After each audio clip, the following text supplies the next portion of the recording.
Much as a lot is happening, and of course, Dr. is here, Reverend Samuel Kobia, who is the boss, the chairman of the National Cohesion and Integration Commission. Dr. good morning. Good morning, Victor. Good to see you after... Why did you leave us? No, I didn't leave you. You left it without a notice, around. Dr. Thank you for having me today. Karibu sana. Victor, I'm happy to be here. Karibu sana. Asante. You are leading a commission that is... People say that is biased. Are you biased? First of all, how is NCIC doing? Well, I would say that NCIC is doing well. Right. And we are not biased at all. Are you sure? Yes. You know... Convince us.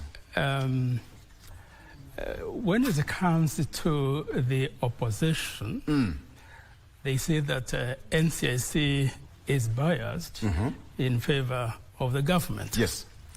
And there are many times that leaders in the opposition have come out and even tried really to discredit NCIC because they say it's on the side of government. On the other hand, you have on the side of government where again they say that NCIC is biased in favor of the opposition. And you have even heard us being discussed in the floor of, of one of the houses of parliament. Yes. And really saying that if they had power, they would disband the NCIC because NCIC is only attacking and summoning government people. So which of the two are right? Is right. That really makes your work to which be... Which means that really we are not biased because if either side of the divide is saying that we are biased, then it means that we are not biased. For us, what we do is to deal with the Kenyans as Kenyans. A Kenyan individual who utters words or phrases that qualify to be hate speech. Yes. We don't care whether he's in government or he's on the other side. You deal with an individual. We deal with an individual as individual, and it's that individual who is accountable. Therefore, we don't ask whether is this on the side of the government or is this on the side of the opposition. Secondly, when we have those who are not in the government or in the opposition, and we have had some of these like artists, where there's a song or a poem, then also we deal with them as individual Kenyans who have broken the law. So that's really what I would say, that we are not biased at all.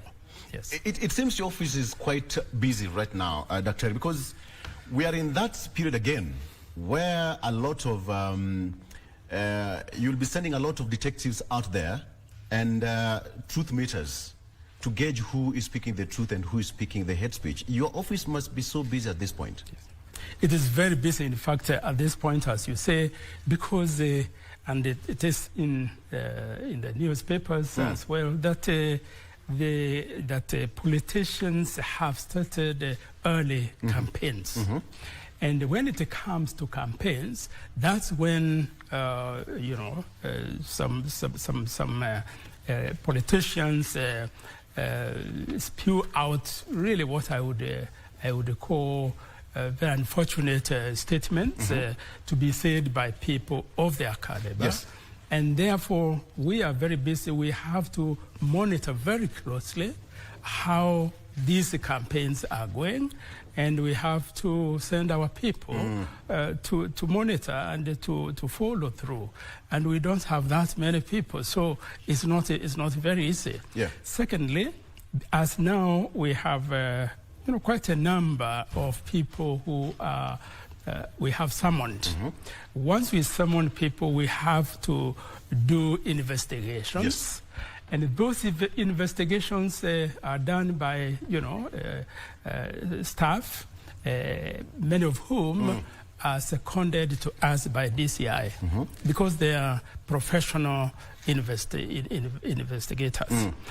And in fact, let me say that when I looked last week, as I was preparing for this show, how many people we have on our list, it was interesting that we have more on the side of government than on the side of the people that you've summoned. There's people that we have summoned. Okay. So we are busy. Do you have the number? I don't have the exact numbers here, but I would say I looked at, we had about 12 on the side of government and 10 on the side of opposition. Okay. Yes. Somebody would ask that the prosecution bit of it, how many have you successfully carried out, even in the past? You know, Victor, when it comes to prosecution, NCIC is not involved at all. Our work starts when we identify those individuals that we summon. Once we summon them, they make statements, then we do investigations. When we do investigations, we analyze the information we have. If we are convinced that we have solid cases, then we hand over to the DPP. The DPP is the one who goes to court, and therefore it's between the DPP and the magistrates and the judges. But let me say that it hasn't been easy, because when I took over this office more than 5 years ago now, I inherited cases from my predecessor, Speaker Hole Kaparo, who had also inherited some from his predecessor. Yes. So they take years. But when we came in, there's one thing that we did that has sped up the cases. We approached the Chief Justice, the Honorable Chief Justice Martha Koome, and she set up special courts for listening to cases that come from from us, of course, originate with us, and then to the DPP. And that has helped a lot. In fact, I would say that following the elections of 2022, the cases, most of the cases that we had that went all the way to court have been already done with, which is a record, really, because it used to take years. But now we work very closely with the DPP, and then the DPP and the courts. That's why now we have quite a speedy, in dealing with these cases. Okay, Dr. Tari, you've also, in the past, again, invited some of the politicians to appear before your commission, and they blatantly say that they will not appear before the commission. Yes. Do you think they're making you to be toothless? Not really, because those who do not appear, the Act gives NCIC power to recommend arrest. And that's also what we do. After how long? After we usually summon once and twice. After that, then that's when we recommend arrest. Right. And that has happened. Many who we have summoned, once we remind them and tell them that if this doesn't happen, if you don't come, you'll be arrested. So they have come. We have 2 cases now of those who did not honor our summons, and one of them is being actively pursued for arrest. Who are these people? The one that we have already recommended for arrest is Khalifa, I think, from Lamu. That's one that I remember off my head. Okay. Because twice he did not honor our summons. Yes. Again, that brings the question of why do you think Kenyans believe in the NCIC motto, one people, one nation, one destiny? A majority of Kenyans do. And I would say that the ordinary Kenyan does believe in our motto. And even those who might behave as if they didn't, I would say they all would want to see a Kenya which is united, a Kenya which is peaceful, and a Kenya where there is justice for all. Yeah. I think it's a motto that clearly appeals to the conscience of Kenyan people. Yes. Again, let's come back to the prosecution bit of it. I think in the past you've also called for some rights to be given prosecutorial powers as NCIC. Have you gotten that right up to now? There is no, but there is a bill in Parliament which actually has gone through a second reading. Okay. In this bill, what we have done is really not to ask to be given prosecutorial powers as such, because the Constitution is very clear that it's only the DPP who has the powers to prosecute.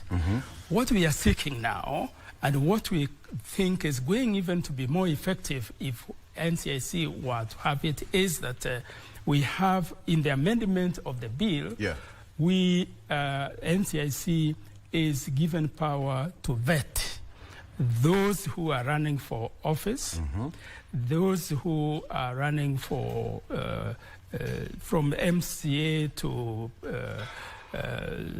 MPs, to Senate, to all the way to the president. If we were to have those powers of vetting, to say that one would have to be cleared by NCIC before they can be allowed to run, or even to be appointed to national But don't you think that should be clashing with the role of IBC, who is supposed to be vetting, or even the detectives who are supposed to be vetting the credentials and the background of a particular candidate? No, it will be a division of labor. Okay. Because you have EACC, which using Chapter 6 basically is allowed to vet people. Then you have IEBC, which deals with those who have violated the election, provisions. Now, in this case, we'll have NCIC vetting those that have been summoned because of hate speech or incitement to violence or discrimination on the basis of race or tribe or religion. So it's a different, and the DCI also vets those who have been, charged with the criminal offenses. So it's really a question of division of labor. So it will not conflict at all with the IBC or with the EACC. Right. Doctor, I remember 4 years ago when we were on this same set, you said that your commission would do things differently. 4 years later, we are still here, Dr. We thank God we've met again. What have you done so differently? What are you doing differently to make Kenya a good place for all of us? I would say that what we have done differently is to strengthen and deepen our civic education, public education, helping Kenyans to appreciate the NCIC mandate, which is to help Kenyans not to discriminate on the basis, as I said, of race or ethnicity or religion. That's one. Secondly, we have engaged Kenyans very much, and this was on the run-up to the elections in 2022. You would remember, and at that time, as you say, when I was here, was actually the time we had started the roadmap to elections Bila Norma. And this was welcomed by Kenyans, and since then we have created spaces and platforms that we are able to engage Kenyans of all stations and of all generations in terms of helping Kenya to be more peaceful and cohesive. Okay. So that's something we have done differently.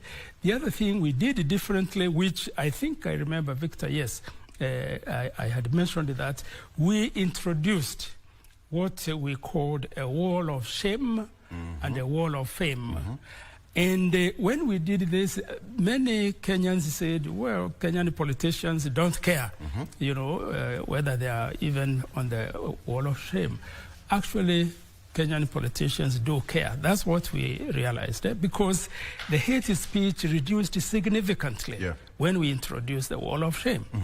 Because, and as I engaged a number of very senior people, including senators and governors, who said, really, would you want to be on the wall of shame, and your family, your professional, you know, fraternity, your, you know, your pastors or priests would see this?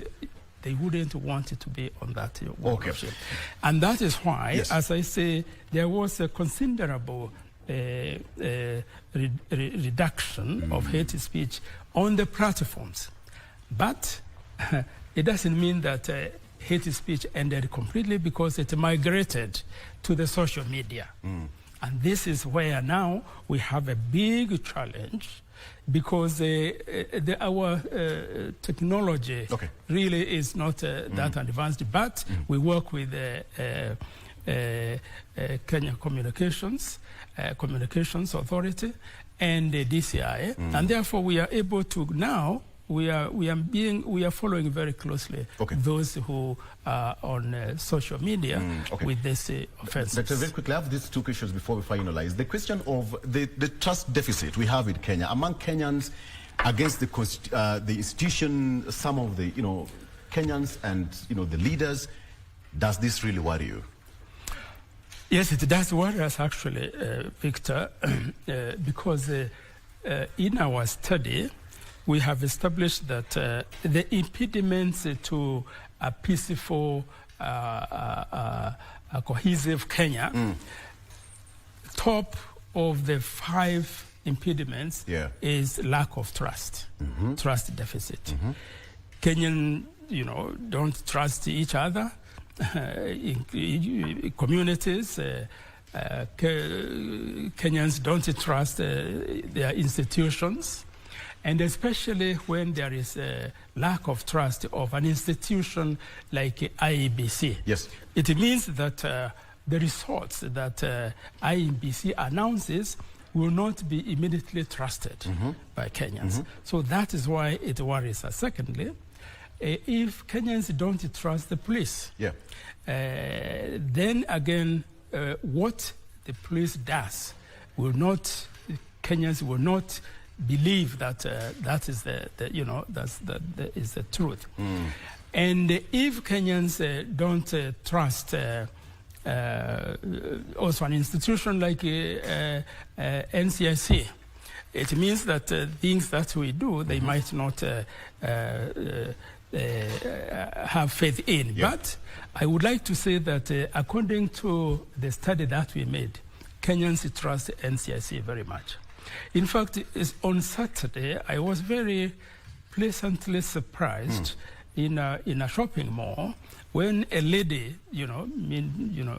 I would say maybe in her 50s, stopped me and they said, "Chairman, we wanted to say how very much we appreciate your work, and we want to tell you that Kenya is peaceful thanks to NCIC." And very many times, of course, because my face is in the public, I do have such interactions with the Kenyans. So I would say, yes, Kenyans trust NCIC. Okay. And finally, Dr. You recently held Amani Club AC Writing Awards at your headquarters. What was it all about? Perhaps in 30 seconds? Yes. NCIC started together with the Ministry of Education Amani Clubs, which are clubs that are mostly in high schools. And one of the ways that we want to make young Kenyans imbibe a culture of patriotism, a culture of democracy, etc., at a very early age. That is what it is. Every year we have an S writing, and this year we had S writing. That's the one that you are talking about, and it's about inclusivity. How what can be done to be more inclusive as a country and as communities. So that is the inclusivity is what we had. Dr. On a lighter note, there's a lady here called Karen Amunga asking, Dr. went to the shopping mall, so you go to the shopping as well. Yes, I do. I think she's just wondering what you went to do in a shopping mall. Did you carry a basket? Did you push a trolley? I didn't carry a basket. Out of curiosity. I was with my wife. Okay. All right, Dr. Thank you so much. We hope that even as we head towards election, it's going to be quite tough for you. But you have a tremendous job to do so that you keep our country safe and peaceful. Dr. thank you so much. Thank you very much for having me, Victor. And see you soon. I appreciate it. Thank you so much. That is Reverend Dr. Samuel Kobia, who is the chair of the National Cohesion and Integration Commission. Let's take a break.